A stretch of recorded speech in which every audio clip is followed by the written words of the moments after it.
خرداد 1400 کرج ساعت 5 صبح.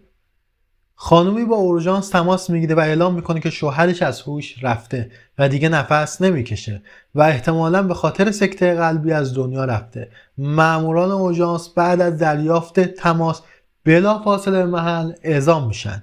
بریم یک کمی از جزئیات این پرونده بهتون بگم. اول اینکه این اتفاق در سال 1400 در شهرستان ساواج بلاغ رخ داده. 2 ساعتی که به اورژانس تماس گرفتن ساعت 5 صبح بوده. 3 سرهنگ این پرونده جناب آقای محمد نادربیگی بوده و 4 شخصیت های این پرونده خانومی به نام نسیم 38 ساله و مقتول حسین 41 ساله بوده.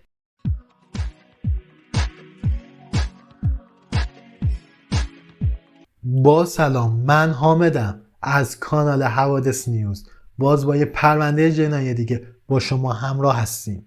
بریم ادامه این پرونده. در صحبت‌های همسر مقتول اومده که وقتی شوهرم ساعت 4 صبح برای استفاده از سرویس بهداشتی از خواب بیدار شد حال خوبی نداشت و بعد از بیرون آمدن از سرویس بهداشتی همانجا از حال رفت. نسیم در ادامه گفت بسیار ترسیده بودم و شوکه شده بودم و پارچه سفیدی روی شوهرم انداختم چون نفس نمیکشید. و جالب زمانیه که وقتی پدر و مادر حسین از مرگ فرزندشون با خبر میشن و دلیلی که همسرش آورده، نسیم آورده، که نسیم گفته این به خاطر سکته قلبی، من فکر میکنم سکته قلبی بوده، اینا برمیگردن میگن اصلا حسین بیماری قلبی نداشته، اصلا زندگی بسیار آرومی داشته، دلیلی نداشته که سکته کنه و همین علت درخواست کالبد شکافی میدن تا از دلیل اصلی مرگ پسرشون با خبر بشه که واقعا به خاطر سکته قلبی بوده یا به خاطر دلایل دیگه ای بوده. ماموران انتظامی از پدر مادر حسین سوال میکنن، میگن آقا این پسرتون مشکلی داشته، با کسی مشکلی داشته، دعوایی داشته، با کسی بحثی داشته؟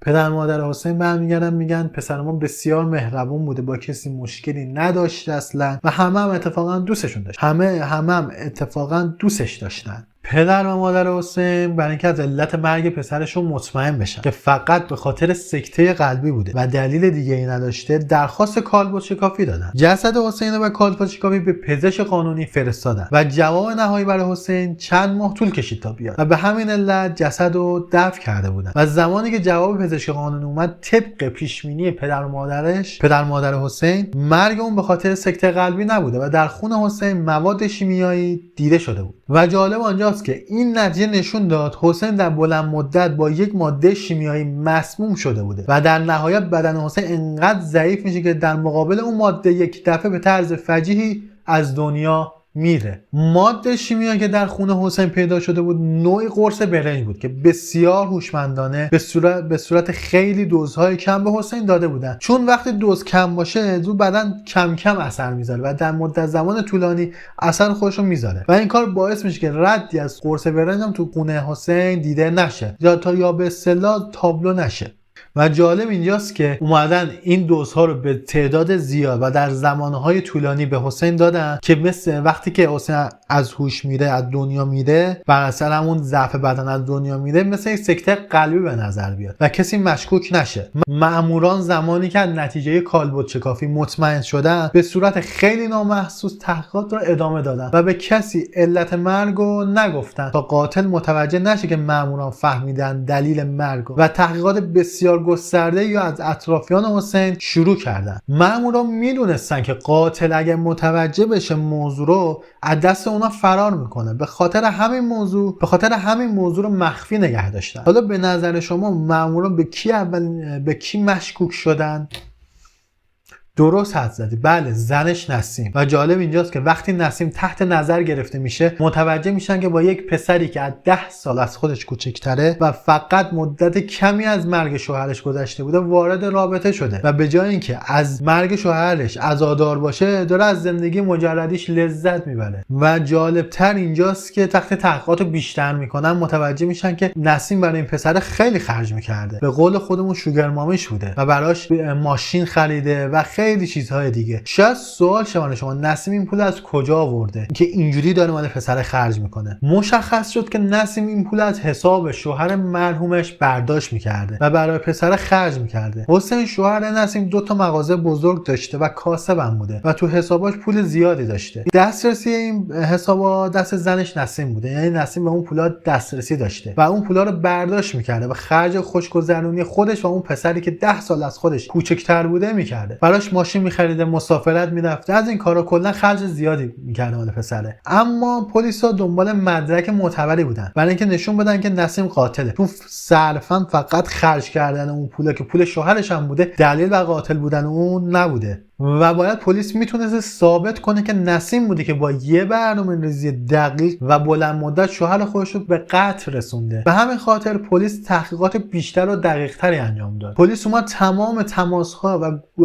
اس‌ام‌اس‌های گوشی نسیم رو چک کرد و متوجه راز بزرگ شد. لطفاً اگه تا اینجای پرونده برای شما جالب بود یه لایک زیبا برای ما بزنید. بریم برای ادامه این پرونده. وقتی گوشی نسیم رو چک میکنن و اس‌ام‌اس های قدیمی اون رو نگاه میکنن، به دلایلی میرسن که بلافاصله نسیم رو دستگیر میکنن و به اتهام قتل شوهرش بلافاصله دستگیرش میکنن. سوابق گوشی نسیم نشون میداد که نسیم از خیلی وقت قبل با یک مردی در تبریز به شوهرش خیانت میکرده و در رابطه بوده و بعد از افشای این اطلاعات بلافاصله اون مرد با هماهنگی پلیس آگاهی تبریز دستگیر میشه.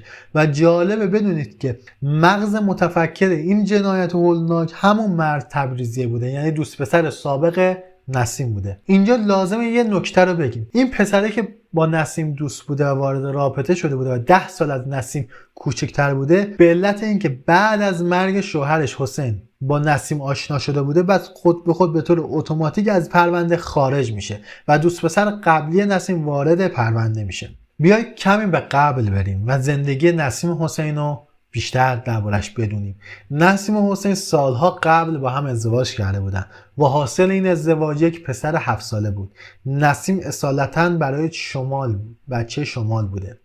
ماموران زمانی که نسیم رو دستگیر میکنن میان بهش یه دستی میزنن، میگن ما میدونیم که تو شوهرتو کشتی با قرص بنین، پس بیا همه چی اعتراف کن، وقت ما هم نگیر. یا به زبان خودمون میگه آقا زودتر بیا این پرونده رو ببندیم. ولی نسیم هی میگفته شوهرمو من نکشتم، اون سکته کرده یا خودکشی کرده و مرگش به من ربطی نداره. اما برعکس نسیم، دوست پسر قدیمش که بچه تبریزه با اولین بازجویی همه چی رو لو داد و همه داستان اعتراف کرد. این مرد که نسیم باهاش دوست بوده خودش متأهل بوده و تا سال 1400 در یک ساختمون با همدیگه زندگی میکردن، یعنی همسایه بودن. این مرد تبریزی در توضیحاتش گفت من هر شب صدای دعوای حسین و نسیم رو میشنیدم و متوجه شده بودم که بین این دو اختلافی وجود داره و هر روز دعوا میکنن و حتی در روابط زناشویی هم مشکل داشتن.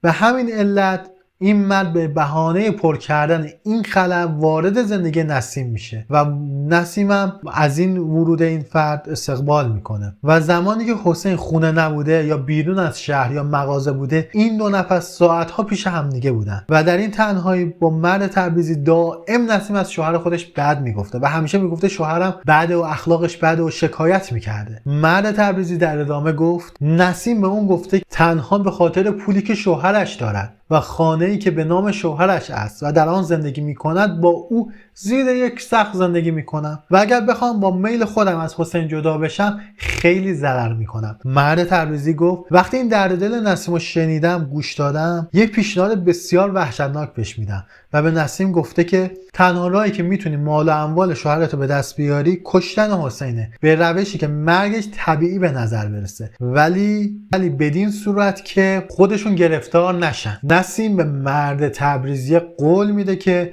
بعد اینکه این نقشه پیاده شد و شوهرش حسین رو کشتن و پاش این وسط گیر نبود با این مرد ازدواج کنه. و جالبه بدونید که این زن یعنی نسیم به مرد متأهلی که خودش زندگی مجزا داره پیشنهاد ازدواج داده. و جالبتر اینجاست که مدت کمی که از مرگ شوهرش میگذره با یک پسری که 10 سال از خودش کوچکتره وارد رابطه میشه و حتی به این مرد تبریزی هم خیانت کرده بوده. خلاصه برای اینکه نسیم بتونه شوهرش رو بکشه راه حل هایی پیدا میکنن و در این مدت مرد تبریزی با همراه همسرش نقل مکان میکنن به تبریز، اما همچنان با نسیم در ارتباط بوده و هم زنگ میزدن، تلفنی صحبت میکردن، SMS میدادن تا راه حل های کشتن همسر نسیم رو پیدا کنن. در این مدت مشورت های بسیار زیادی به همدیگه میدادن و راه حل های بسیار زیادی را بررسی میکردن. مدتی که میگذره مرد تبریزی یه راه حل بسیار وحشتناکی جلو پای نسیم قرار میده